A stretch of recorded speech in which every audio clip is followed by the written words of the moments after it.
আসসালামু আলাইকুম। সবাইকে স্বাগত আজকের ক্লাসে। আজকে আমাদের ক্লাসের বিষয় হলো মেটাসেন্ট্রিক হাইট। মেটাসেন্ট্রিক হাইট সম্পর্কে জানার আগে আমাদের ২ টা জিনিস সম্পর্কে একটু ধারণা থাকা প্রয়োজন। সেটা হলো একটি হলো সেন্টার অফ গ্র্যাভিটি, অন্যটা হলো সেন্টার অফ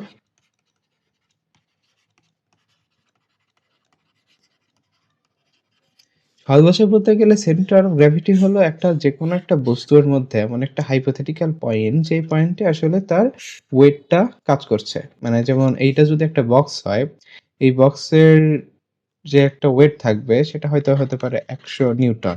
১০০ নিউটনটা আমরা একটা কাল্পনিক একটা এই বিন্দু কল্পনা করে নিতে পারি যে এই বিন্দুতে এই ওয়েটটা কাজ করছে, যেটা গ্র্যাভিটেশনাল ফোর্সের কারণে। আর সেন্টার অফ বুয়েন্সি হলো এমন একটা পয়েন্ট যেটা যদি এখন এই বস্তুটা যদি ওয়াটারের মধ্যে ইমার্স থাকে, তাহলে এর যে একটা প্লবতা বল উপরের দিকে কাজ করবে। বুয়েন্সি ফোর্স বলতে প্লবতা বল বোঝাচ্ছে। একটা হাইপোথেটিক্যাল একটা পয়েন্টে এর প্রবতা বল কাজ করবে। এই সেই পয়েন্টটাকে বলা হয় সেন্টার অফ বুয়েন্সি, আর এটা হলো সেন্টার অফ গ্র্যাভিটি।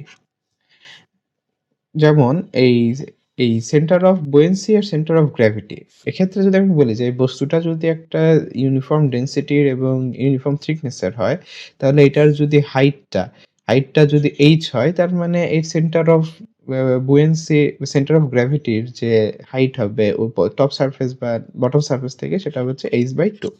আর এক্ষেত্রে যদি হবে, যদি এক্ষেত্রে যদি ইমার্স অংশের যে লেন্থ সেটা যদি এল হয়, তাহলে এই বটম থেকে এর যে ডিস্টেন্সটা হবে, বটম থেকে অর্থাৎ এই ডিস্টেন্সটা হবে হচ্ছে l/2। এখন যে জিনিসটা আমাদের খেয়াল রাখতে হবে যে সেন্টার অফ গ্র্যাভিটি অবশ্যই সেন্টার অফ বুয়েন্সির থেকে সমানে বা উপরে থাকবে। মানে বা উল্টাভাবে বলতে গেলে সেন্টার অফ বুয়েন্সি সবসময় সর্বোচ্চ সেন্টার অফ গ্র্যাভিটি বা সেন্টার অফ গ্র্যাভিটি এর নিচে থাকবে। এটা অবশ্যই খেয়াল রাখতে হবে যে বস্তুটা যেন ইউনিফর্ম থিকনেস এবং ইউনিফর্ম হচ্ছে ডেনসিটির হয়। কারণ যদি এমন হয় যে না, যদি সেন এ বস্তুটার যে ডেনসিটি এখানে এসে খুব বেশি হয়ে গিয়েছে, তখন তো অবশ্যই সেন্টার অফ গ্র্যাভিটিটা নিচের দিকে শিফট করবে। কিন্তু আমরা যেহেতু ইউনিফর্ম থিকনেস এবং ডেনসিটির একটা অবজেক্ট নিয়ে চিন্তা করছি, তাহলে অবশ্যই সেন্টার অফ বুয়েন্সি কখনোই সেন্টার অফ গ্র্যাভিটির উপরে যাবে না। সবসময় নিচেই থাকবে। কিন্তু যদি বস্তুটা যদি সম্পূর্ণই পানিতে ইমার্সড হয়, যে সম্পূর্ণটাই পানির নিচে আছে, অর্থাৎ L equals to H হয় যদি, তাহলে অবশ্যই এটা সেন্টার, মানে এই ২ টার যেই বটম থেকে যে হাইটটা হবে, বলা যায় যে এই L/2 ও তখন যা H/2 ও তা একই জিনিস। তাহলে সর্বশেষ বলতে গেলে সেন্টার অফ গ্র্যাভিটি হলো এমন একটা পয়েন্ট, একটা বস্তুর মধ্যে যেই পয়েন্টে কল্পনা করা হয় যে তার সম্পূর্ণ ওয়েট গ্র্যাভিটেশনাল ফোর্সের কারণে একটা ওয়েট কাজ করছে। আর সেন্টার অফ বুয়েন্সি হলো এমন একটা পয়েন্ট যেই পয়েন্টের উপর ওই বস্তুটার প্রবতা বল কাজ করছে। এখন এই প্রবতা বলের যদি আমরা ইকুয়েশনটা দেখতে চাই, যে Fb দ্বারা যদি আমরা প্রবতা বলকে প্রকাশ করি, Fb হবে সমান হচ্ছে স্পেসিফিক ওয়েট ইনটু ইমার্সড অংশের ভলিউম। অর্থাৎ যে পরিমাণ পানি বা ফ্লুইডে, যদি যেকোনো ফ্লুইডে অপসারণ করা হয়, যে পরিমাণ যে ভলিউমের একটা ফ্লুইডকে অপসারণ করবে, ওই ফ্লুইডের যে ওজন থাকবে, ঠিক সেই পরিমাণ ওজনই সে উপরের দিকে বল হিসাবে অনুভব করবে। এখানে স্পেসিফিক ওয়েট বলতে W কে বোঝাচ্ছে যে রো বা ডেনসিটি ইনটু জি, গ্র্যাভিটেশনাল অ্যাক্সিলারেশন, ইনটু এই যে এখানে বলতে, আর এটা ইমার্সড অংশের যে ভলিউম সেটাকে বোঝানো হচ্ছে। এখন আমাদের যে মেইন টপিক সেটা হলো মেটাসেন্ট্রিক হাইট। মেটাসেন্ট্রিক হাইটটা আমরা যদি নিচের এই ফিগারটার ক্ষেত্রে খেয়াল করি, যে ধরি একটা জাহাজ পানিতে ভাসছে। এখন স্বাভাবিকভাবে জাহাজ, আইডিয়াল কেসে আমরা ধরে নিতে পারি যে না, এরকম একটা স্টেবল কেসে আছে। কিন্তু জাহাজ তো আসলে বা নৌকা তো থাকে না এভাবে স্টেবল কেসে। নদীতে বা পুকুরে চলতে নিলে এই স্বাভাবিকভাবেই হয় এই clockwise or anti clockwise, clockwise or anti clockwise এভাবে একটা দোলন, মানে দোল খেতে থাকে। এখন ওটা তো যদি আমরা একটা পয়েন্ট হিসাব করি যে না, এরকম একটা হাইপোথেটিক্যাল একটা পয়েন্ট আমরা চিন্তা করে নিতে পারি যে না, আসলে ওই সেই নৌকা বা বক্স যে অংশটাই পানির মধ্যে ডুবে আছে, সেটা একটা পয়েন্টের সাপেক্ষে দোল খাচ্ছে, সেম একটা পেন্ডুলামের মতো। যেমন এখানে যদি একটা পেন্ডুলামের নিচে একটা বব লাগাই দেওয়া হয়। আর এখানে তাহলে একটা ধরে নিতে পারি যে না পেন্ডুলামটা কিছুক্ষণ পরে হয়তো এই পজিশনে যাবে। কিন্তু এই যে এই পয়েন্টটা, যে পয়েন্টটাতে এই পেন্ডুলামটা অ্যাটাচড আছে সেই পয়েন্টটা তো ফিক্স থাকবে। এই পয়েন্ট আর এই পয়েন্টের মধ্যে আসলে দোল খাচ্ছে। এখন এই যে পয়েন্টটা, এই পয়েন্টটাই হলো জাহাজের ক্ষেত্রে বা কোনো সাবমার্সড অবজেক্টের ক্ষেত্রে তার centre of sorry meta centre. মানে যেমন এই জাহাজটা যদি এখন পানির মধ্যে যে কারণ এই জাহাজটা যদি এখন দোলা শুরু করে, অসিলেট করতে থাকে একটা পয়েন্টের সাপেক্ষে, তাহলে সেই পয়েন্টটাকেই বলা হবে মেটা সেন্টার। আর মেটা সেন্টার হাইট বলতে কি বোঝানো হচ্ছে? এই যে এই ডিসট্যান্সটা অর্থাৎ সেন্টার অফ গ্র্যাভিটি থেকে centre of centre of gravity থেকে মেটা সেন্টারের যে ডিসট্যান্সটা অর্থাৎ GM টাই হচ্ছে মেটাসেন্ট্রিক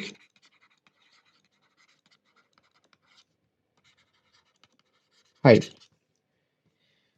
তাহলে এই মেটাসেন্ট্রিক হাইটটা আসলে এ একটা বস্তু যে যেমন জাহাজ হোক বা নৌকা হোক সেটার যে আসলে কতটুকু স্টেবল এটা আমরা এই মেটাসেন্ট্রিক হাইট নির্ণয়ের মাধ্যমে এটা আমরা বুঝতে পারি। যেমন সহজ ভাষায় বলতে গেলে মেটাসেন্টারটা যদি সাধারণত এই যে এই স্টেবিলিটির বা এই ইকুইলিব্রিয়াম যেটা ফ্লোটে একটা মানে একটা ফ্লোটিং বডির ৩ ধরনের ইকুইলিব্রিয়াম আছে। একটা স্টেবল ইকুইলিব্রিয়াম, একটা আনস্টেবল ইকুইলিব্রিয়াম, একটা নিউট্রাল ইকুইলিব্রিয়াম।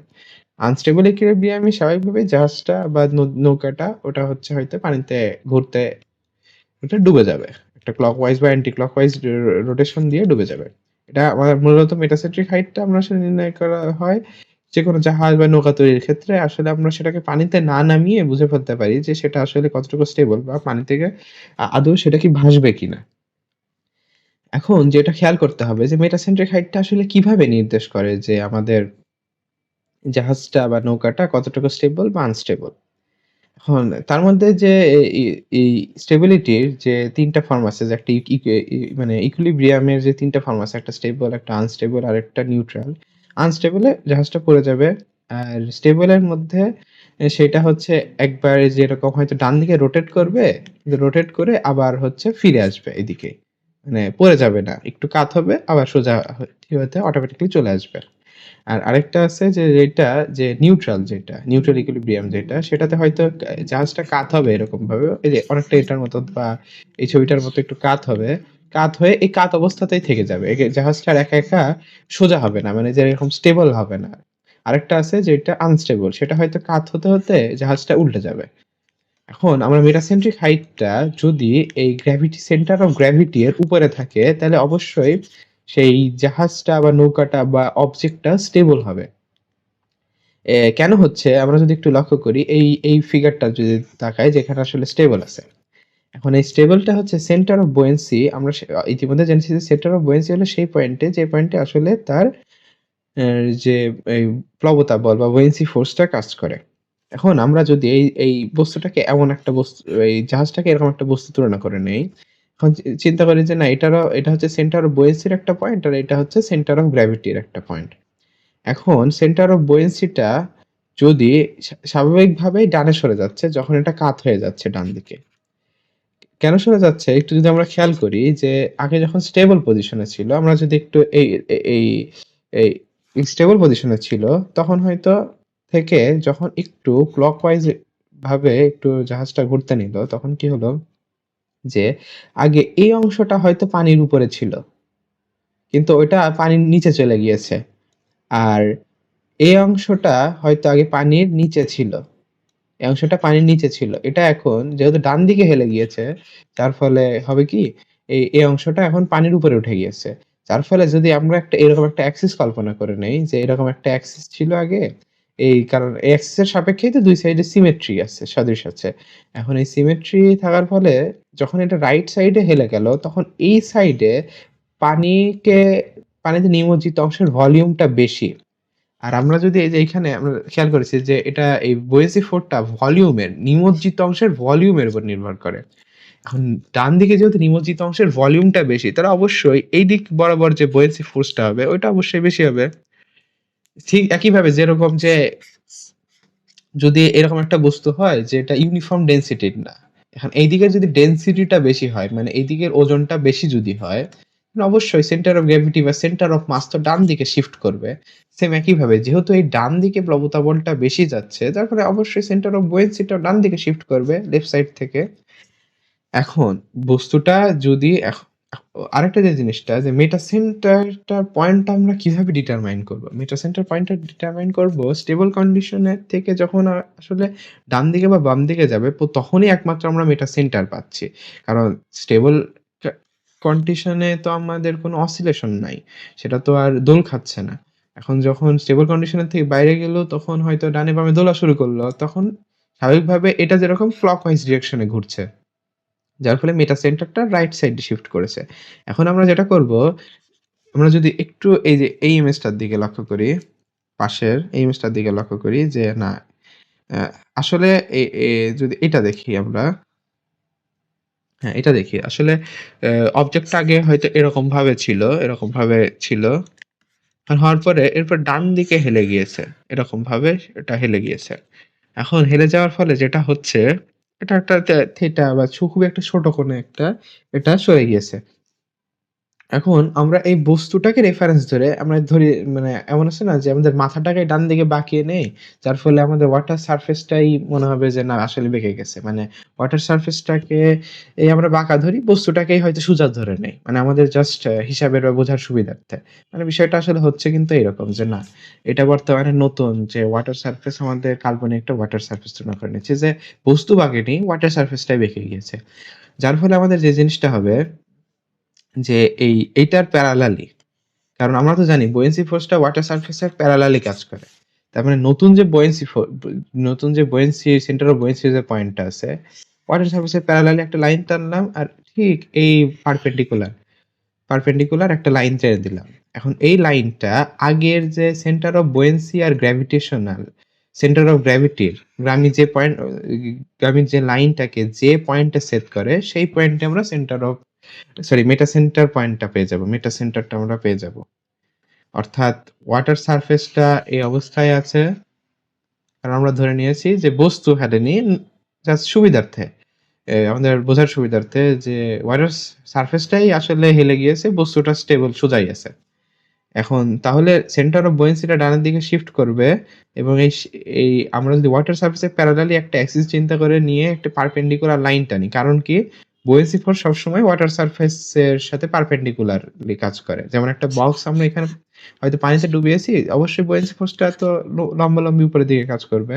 তাহলে এখন সেন্টার অফ বুয়েন্সি উপরের দিকে যদি আমি এই পয়েন্ট থেকে একটা পারপেন্ডিকুলার লাইনটা নিয়ে অ্যাক্সিস থেকে এবং আগের যে পুরাতন সেন্টার অফ বুয়েন্সি এবং সেন্টার অফ গ্র্যাভিটিগামী যে একটা লাইন ছিল, ওই লাইনটাকে যে পয়েন্টে ছেদ করবে সেটা হবে মেটা সেন্টার। এখন আমরা তাহলে মেটা সেন্টারটা পয়েন্টটা পেয়ে গিয়েছি যে আসলে বুঝতে পেরেছি যে মেটা সেন্টারটা কিভাবে নির্ণয় করতে হবে। এখন আমরা যেটা বুঝতে চাবো যে মেটা সেন্টারটা কেন সেন্টার অফ গ্র্যাভিটি এর উপরে থাকা প্রয়োজন? এখন ধরে নেই যে নতুন আমাদের যে সেন্টার অফ বুয়েন্সি এখানে আছে আর সেন্টার অফ গ্র্যাভিটি হয়তো এখানে আছে। এখন যদি আমরা চিন্তা করি যে না এই প্লবতা বলটা মোটামুটি একটা এই যে এইভাবে উপরের দিকে এই দিক বরাবর কাজ করছে। আর সেন্টার অফ গ্র্যাভিটি তে অবশ্যই ওয়েটটা তো নিচের দিকে কাজ করে। যার ফলে এমন একটা কাপল টাইপের যদি যে ২ টাই যদি ইকুয়াল হয় বা ইকুয়াল যদি নাও হয়, এমন একটা পরিস্থিতি তৈরি হবে যে না এই বস্তুটা একটা অ্যান্টি ক্লকওয়াইজ রোটেশন দিবে। কখন? যখন আসলে জাহাজটা এই ক্লকওয়াইজ ডিরেকশনে হেলে পড়ছিল, মানে এইভাবে হেলে পড়তেছিল। তখন আমার কি করবে? যেহেতু আমার বুয়েন্সিটা রাইট এ শিফট করছে এবং মেটা সেন্টারটা আসলে এইভাবে মেটা সেন্টারটা আসলে নির্দেশ করতেছে যে না বুয়েন্সিটাই আমার ডান দিকে আছে।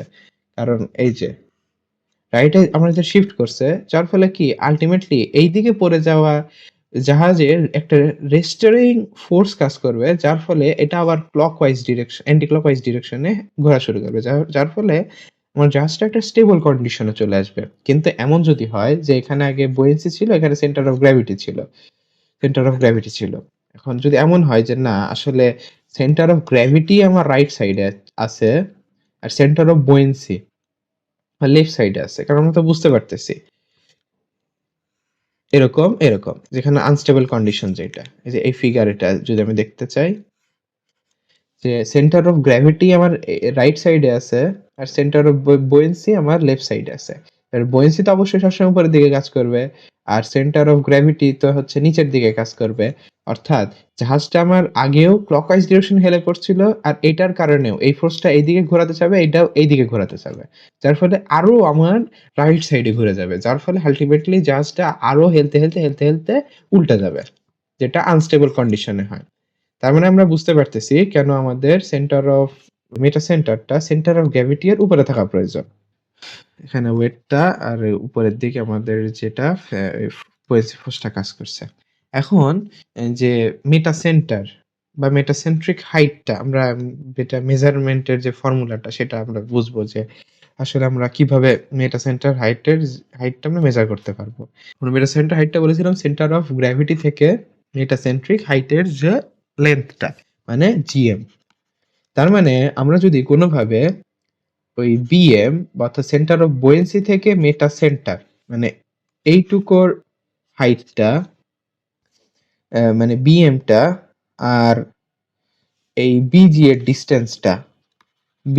এর ডিস্টেন্সটা যদি বিয়োগ করে ফেলতে পারি, মানে এই জিএমটা আমাদের প্রয়োজন, জিএমটা আসলে আমাদের মেটাসেন্ট্রিক হাইট। এখন বিএম মেজার করে মানে সেই সেন্টার অফ বুয়েন্সি থেকে মেটাসেন্ট্রিক হাইটের ডিস্টেন্স থেকে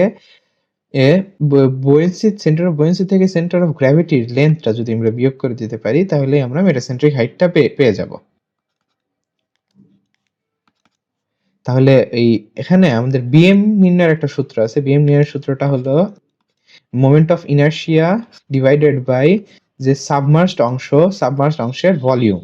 মানে স্বাভাবিকভাবে ভলিউমকে এটা দ্বারা প্রকাশ করা হয়, আর এই সাইন দ্বারা বোঝানো হয় সাবমার্জড অর্থাৎ কতটুকু নিমজ্জিত অংশের ভলিউমটা মাইনাস বিজি। তার মানে আরেকভাবে যদি আমরা ম্যাথমেটিক্যাল টার্মে প্রুফ করতে চাই যে আসলে বস্তুটা কতটা স্টেবল আর আনস্টেবল সেটা বলতে পারি। আমাদের মেটা সেন্টারটা যদি আমরা যদি একটু ইমেজটার দিকে খেয়াল করি, আমরা যদি খেয়াল করি এখানে যে এমন যদি হয় যে আমাদের ফর্মুলাটা কি দেখেছি যে জিএমটা আমাদের মেটাসেন্ট্রিক হাইট সমান বিএম মাইনাস বিজি। তার মানে আমরা বলতে চাচ্ছি যে ম্যাথমেটিক্যালি আমরা কিভাবে বলবো যে আসলে যে বস্তুটা বা নৌকা বা জাহাজটা আসলে পানিতে স্টেবল থাকবে কি থাকবে না। জিএমটা যদি গ্রেটার দেন 0 হয় তাহলে স্টেবল, জিএমটা যদি লেস দেন 0 হয় অর্থাৎ নেগেটিভ হয় তার মানে আনস্টেবল হবে। অর্থাৎ কি বোঝাতে চাচ্ছে যে মানে বিএমটা যদি আসলে বড় হয়, মানে বিএমটা যদি বড় হতে হয় তার মানে কি অবশ্যই জি এর উপরে থাকতে হবে মেটাসেন্ট্রিক হাইটটা, তাহলে সেটা স্টেবল হবে। আর যদি জিএমটা যদি নেগেটিভ হয় মানে বিএমটা অবশ্যই তার মানে বিজি এর থেকে অবশ্যই তার মানে এইরকম একটা হয়তো পজিশনে থাকতে হবে এমটাকে যদি আনস্টেবল হতে চায়। তার মানে জিএমটা যদি পজিটিভ হয় তাহলে স্টেবল, জিএম নেগেটিভ হলে আনস্টেবল। এখন এই মোটামুটি আমরা তাহলে বুঝতে পেরেছি, কিন্তু এখনো একটা জিনিস বোঝার দরকার যে আইটা বা মোমেন্ট অফ ইনারশিয়া স্বাভাবিকভাবে যদি আমরা চিন্তা করতে চাই যে একটা বক্স, হয়তো এই বক্সটা আমার পানিতে নিমজ্জিত অবস্থায় আছে। এখন এটা হয়তো পানির যে লেভেলটা, এটা হচ্ছে পানির যে এতটুকু অংশ পানির মধ্যে নিচে আছে। তাহলে আমরা যদি একটু স্বাভাবিকভাবে চিন্তা করি যে এটাকে এ সারফেস, এটাকে আমরা বি সারফেস তুলনা করি, তাহলে আমরা যে মোমেন্ট অফ ইনারশিয়া কোন সারফেসের রেসপেক্টে মেজার করব? অবশ্যই আমরা এই সারফেসের অর্থাৎ মানে হয়তো যদি আমি মনে করি যে না একটা নদীর পানিতে আমরা একটা বক্সকে ডুবিয়েছি, এখন যে সারফেসটা আকাশের দিকে মুখ করে থাকবে সেই সারফেসের সেন্টার অফ গ্র্যাভিটি দিয়ে যে অ্যাক্সিসটা যাবে বা সিমেট্রিক্যাল লাইন যেটা ওইটার রেসপেক্টে মোমেন্ট অফ ইনারশিয়া নির্ণয় করবো। কেননা আমাদের যদি জাহাজটা বা এতক্ষণ যেটা বলতেছিলাম যে দুলতে চাই, হয়তো রাইট সাইডে হয়তো ঢেলে পড়বো অথবা লেফট সাইডে, অর্থাৎ এই যে এর টপ সারফেসের যে একটা অ্যাক্সিস হবে ওই অ্যাক্সিসের সাপেক্ষে হয় এইদিকে হেলার চেষ্টা করবে অর্থাৎ বা এইদিকে হেলার চেষ্টা করবে।